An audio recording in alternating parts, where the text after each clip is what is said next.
Produire de la force, au final, c'est avant tout une question d'énergie. Même quand on parle d'un effort super bref, d'une fraction de seconde, notre corps s'appuie sur des mécanismes bioénergétiques très précis. Leur but, fournir de l'ATP à nos muscles à une vitesse fulgurante. Parce que, sans cette énergie immédiatement disponible, il est tout simplement impossible pour notre système neuromusculaire de maintenir une forte tension. Nos performances dépendent donc directement de ces fameux facteurs énergétiques. Alors, cet ATP, qu'est-ce que c'est exactement ? L'adénosine triphosphate, c'est en quelque sorte notre monnaie d'échange universelle, la source d'énergie immédiate de la contraction musculaire.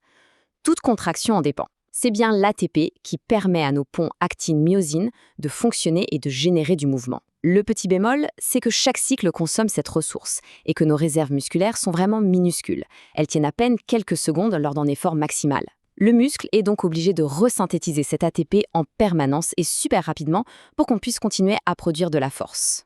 Section 2. Le système ATP-PCR. On l'appelle souvent le système phosphagène et c'est véritablement lui qui prend les commandes quand on parle de force maximale. Son secret de fabrication repose sur la phosphocréatine. Grâce à l'action d'une enzyme spécifique, la créatine kinase, ce système permet de resynthétiser l'ATP presque instantanément. On a donc affaire à un système avec une puissance énergétique phénoménale, mais en contrepartie, sa capacité dans le temps est extrêmement limitée. On observe la dominance absolue de ce système dans des efforts qui demandent une explosivité totale et immédiate. Pensez par exemple aux sprints très courts, aux sauts, aux mouvements d'haltérophilie ou encore à ces fameuses tentatives de force maximale, les 1RM à l'entraînement. C'est vraiment le carburant du geste explosif par excellence. Section 3, les réserves de phosphocréatine. On vient de le voir, c'est un système puissant mais très court. En fait, la quantité de phosphocréatine dont on dispose en stock dicte directement notre capacité à maintenir une force élevée. Quand ces réserves commencent à baisser au cours de l'effort, la resynthèse de l'ATP ralentit et logiquement, la puissance mécanique s'effondre. C'est exactement pour cette raison qu'on a besoin de récupération entre les séries. Effet intéressant, c'est notre métabolisme aérobie qui travaille en coulisses pendant ce temps pour reconstituer ces réserves. Si on ne prend pas assez de repos, on ne peut tout simplement pas repartir sur un effort de force maximale. Quatrième point, la glycolyse anaérobie. Que se passe-t-il si l'effort s'allonge un peu ? Eh bien, le corps bascule sur un autre système. La glycolyse va principalement taper dans le glycogène musculaire pour continuer à produire de l'ATP assez rapidement. Mais attention, cette voie énergétique a un coût non négligeable. Elle entraîne l'accumulation de métabolites, comme les fameux ions hydrogène, ce qui provoque une acidification à l'intérieur de nos cellules. Et c'est justement cette acidité qui participe directement à ce qu'on ressent comme de la fatigue musculaire.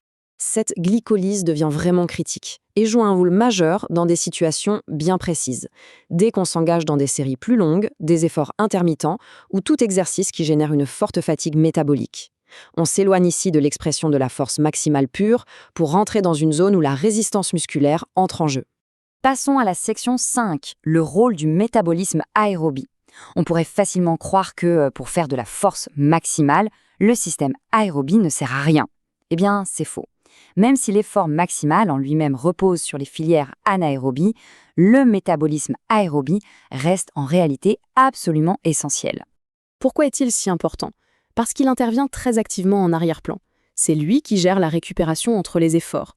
C'est lui qui resynthétise la phosphocréatine, qui aide à éliminer une partie des métabolites accumulés et qui permet de maintenir notre capacité de travail tout au long d'une séance. Un bon niveau de condition aérobie, c'est finalement ce qui va soutenir nos performances lorsqu'on doit répéter des efforts explosifs. Sixième point, la disponibilité des substrats énergétiques. Notre capacité à produire de la force dépend fortement des réserves énergétiques qui sont concrètement disponibles dans notre organisme au moment précis de l'effort. Les trois principaux substrats énergétiques qu'il faut retenir sont la phosphocréatine, le glycogène stocké dans nos muscles et le glucose sanguin. Il faut savoir qu'une diminution importante de nos réserves de glycogène va réduire de façon directe et drastique nos capacités de production de force. L'état nutritionnel global ainsi que la disponibilité en glycogène influencent donc sans détour nos performances neuromusculaires. On ne peut pas performer avec un réservoir vide. Section 7, la fatigue énergétique. Forcément, quand ces ressources diminuent, la machine commence à caler. Des phénomènes physiologiques extrêmement précis se déclenchent. Les conséquences directes de cette diminution des ressources sont claires. On observe une baisse de la resynthèse d'ATP, une accumulation de métabolites, une altération du couplage excitation-contraction au sein du muscle et même une diminution de l'activation nerveuse. Tous ces phénomènes se combinent et réduisent progressivement la capacité de nos muscles à générer de la tension et de la force. Bien sûr, il est crucial de rappeler que la fatigue est multifactorielle. Elle ne dépend pas uniquement des mécanismes énergétiques que l'on vient de voir, même si ceux-ci jouent un rôle prépondérant. 8e point, l'efficacité métabolique. La bonne nouvelle dans tout ça, c'est qu'avec un entraînement régulier et bien mené, nos muscles deviennent des machines hautement efficaces sur le plan énergétique. Quelles sont ces adaptations clés ?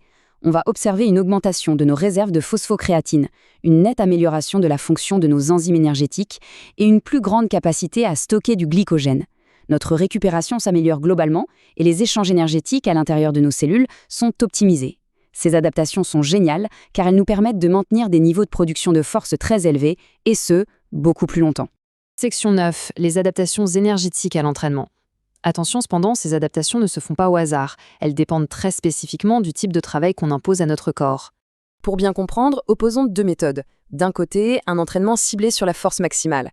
Celui-ci va booster la puissance du système ATP-PCR, augmenter la quantité de phosphocréatine disponible et améliorer notre efficacité neuromusculaire. De l'autre côté, si on part sur un entraînement plus volumineux ou intermittent, on va plutôt développer notre glycolyse, accélérer nos capacités de récupération et augmenter notre tolérance à la fatigue métabolique. Des méthodes d'entraînement distinctes produisent toujours des adaptations spécifiques. En conclusion, on voit bien que l'expression de la force est intimement liée à nos capacités énergétiques. Ce n'est pas qu'une question mécanique. Une resynthèse très rapide de l'ATP est tout simplement indispensable pour pouvoir maintenir une contraction musculaire à haute intensité. En clair, ces fameux facteurs énergétiques influencent absolument tous les aspects de la performance. Notre puissance brute, notre vitesse de récupération, notre résistance à la fatigue et notre capacité à répéter les efforts encore et encore. Bien comprendre ces mécanismes, c'est se donner les moyens d'optimiser concrètement les performances sportives. Merci d'avoir suivi cette explication jusqu'au bout. À très bientôt pour approfondir de nouveaux concepts.